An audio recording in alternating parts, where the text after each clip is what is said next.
Hello दोस्तों, कैसे हैं आप लोग। आशा करते हैं अच्छे ही होंगे। दोस्तों, अभी जो सीटेट का एग्ज़ाम हुआ 28 दिसंबर और 29 दिसंबर को, उसमें राष्ट्रीय शिक्षा नीति NEP 2020 से कितना क्वेश्चंस आए हैं, यदि आप लोगों ने एनालिसिस देखा होगा तो हमें बताने का ज़रूरत नहीं है कि कितना क्वेश्चन इससे पूछा जा रहा है एग्ज़ाम में। मतलब भर भर के क्वेश्चन आ रहे हैं।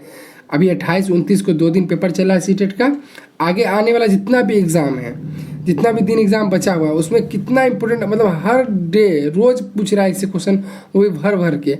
बहुत इंपॉर्टेंट टॉपिक है, चाहे वो सीटेट का एग्ज़ाम, चाहे कोई भी आप एग्ज़ाम देने वाले हैं, राष्ट्रीय शिक्षा नीति से आपको क्वेश्चन देखने को मिलेगा।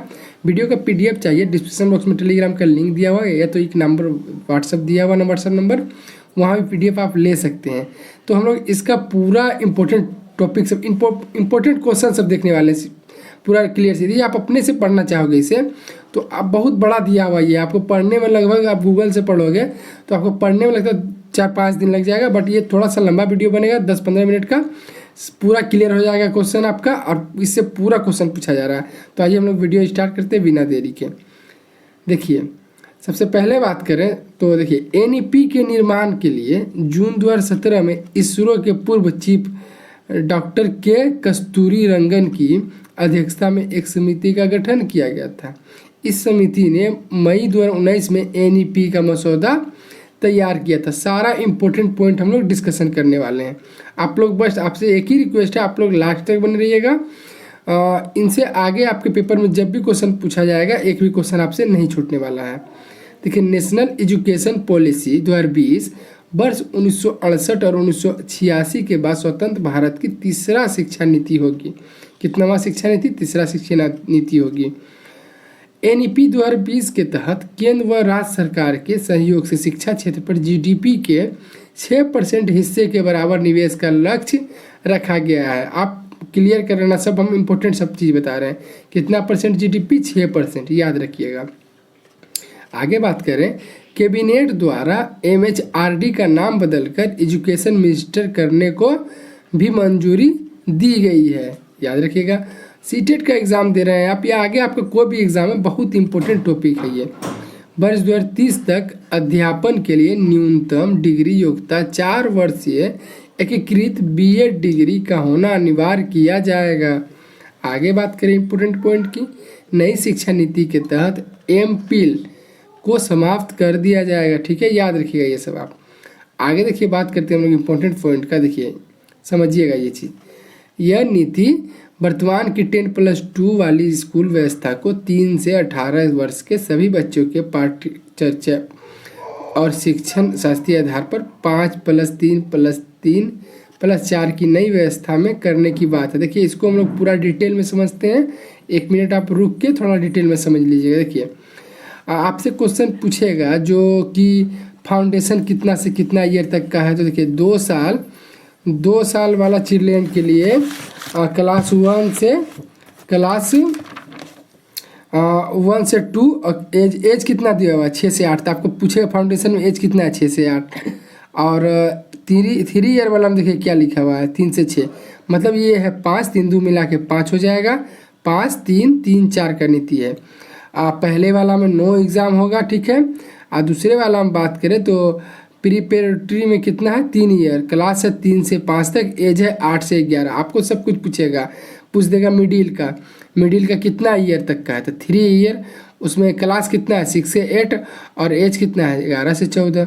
इसमें एग्ज़ाम नहीं होगा, इसमें एग्ज़ाम होगा, ठीक है।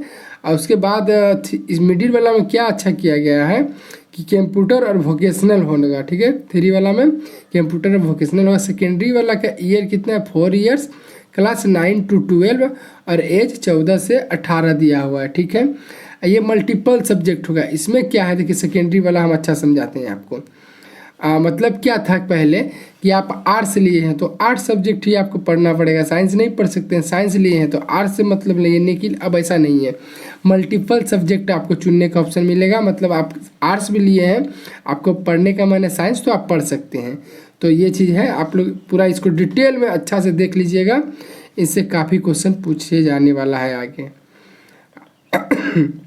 सॉरी, आगे हम लोग इम्पोर्टेंट पॉइंट का बात करें। इस नीति के आधार सिद्धांत देखिए, संरचनात्मक समझ, कॉन्सेप्चुअल अंडरस्टैंडिंग देखिए पर जोर देना, ना कि रटंत मतलब रटने वाला विद्या नहीं होने वाला, ठीक है, मेथड, और केवल परीक्षा के लिए पढ़ाई पर।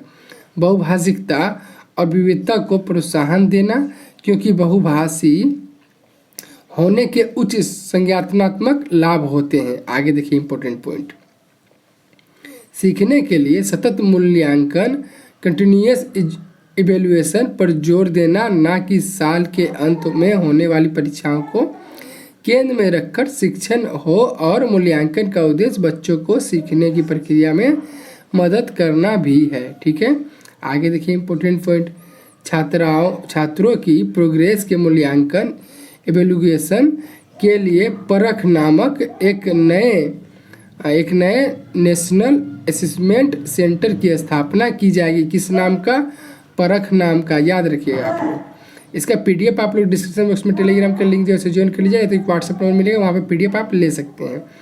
बच्चों की शिक्षा का माध्यम कम से कम क्लास 5 से या क्लास 8 या उससे आगे तक भी घर की भाषा मतलब मातृभाषा में आपको मदर टंग में स्थानीय भाषा होगी, ठीक है। आगे देखिए, राज्य विशेष रूप से भारत के अलग अलग राज्यों में 3 लैंग्वेज फार्मूला को अपनाएं, लेकिन इस फार्मूला में लचीलापन रखा जाएगा। त्रिभाषा सूत्र के अंतर्गत एक विकल्प के रूप में दूसरी भारतीय भाषाओं संस्कृत का अध्ययन होगा, ठीक है। आगे देखिए इंपॉर्टेंट पॉइंट, आगे क्या दिया हुआ है, राष्ट्रीय शिक्षा नीति 2020 के अनुसार भारत सरकार की एक भारत श्रेष्ठ भाषा पहल इस बात पर बल देती है कि विद्यार्थी अधिकांश रूप से प्रमुख भारतीय भाषाओं की उल्लेखनीय एकता के बारे में जानेंगे। आगे देखिए, आगे आप लोग लास्ट तक बने रहिएगा, आपसे रिक्वेस्ट है।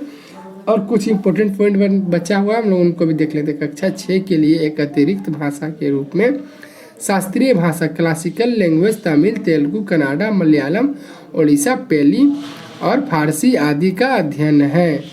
आगे देखिए पॉइंट, माध्यमिक स्तर पर एक अतिरिक्त विकल्प के रूप में विदेशी भाषा कोरियन, जापानी, थाई, फ्रेंच, जर्मन, स्पेनिश, पुर्तगाली और रूसी का अध्ययन करना होगा। आगे देखिए इंपॉर्टेंट पॉइंट, हर बच्चे की विशिष्ट क्षमताओं, रचनात्मक तार्किक सोच, नवाचार और समालोचनात्मक चिंतन क्रिटिकल थिंकिंग की पहचान करना और उनके समग्र विकास के लिए प्रयत्न करना होगा। आगे देखिए ये इंपॉर्टेंट पॉइंट है, क्या है, समावेशी शिक्षा इंक्लूसिव एजुकेशन, सभी के लिए अधिगम। इसका मतलब क्या हुआ, आप भेदभाव नहीं कर सकते हो। चाहे कोई स्टूडेंट थोड़ा सा होता है ना अलग जाति का, या कोई किसी का पैर फ्रैक्चर है, आप अच्छे हैं तो उसे भेदभाव ये सब आपको नहीं करना है। देखिए इसका इंपॉर्टेंट पॉइंट देखते हैं क्या है, दिव्यांग अधिकार अधिनियम 2016 RPWD यह समावेशी शिक्षा को एक ऐसी व्यवस्था के रूप में डिफाइन करता है जहां समान व दिव्यांग सभी बच्चे एक साथ सीखते हैं, कोई भेदभाव नहीं होता है। आगे देखिए, क्लास 6 से ही शैक्षणिक पाठ्यक्रम में व्यावसायिक शिक्षा को शामिल कर लिया जाएगा और इसमें इंटर्नशिप की व्यवस्था भी की जाएगी।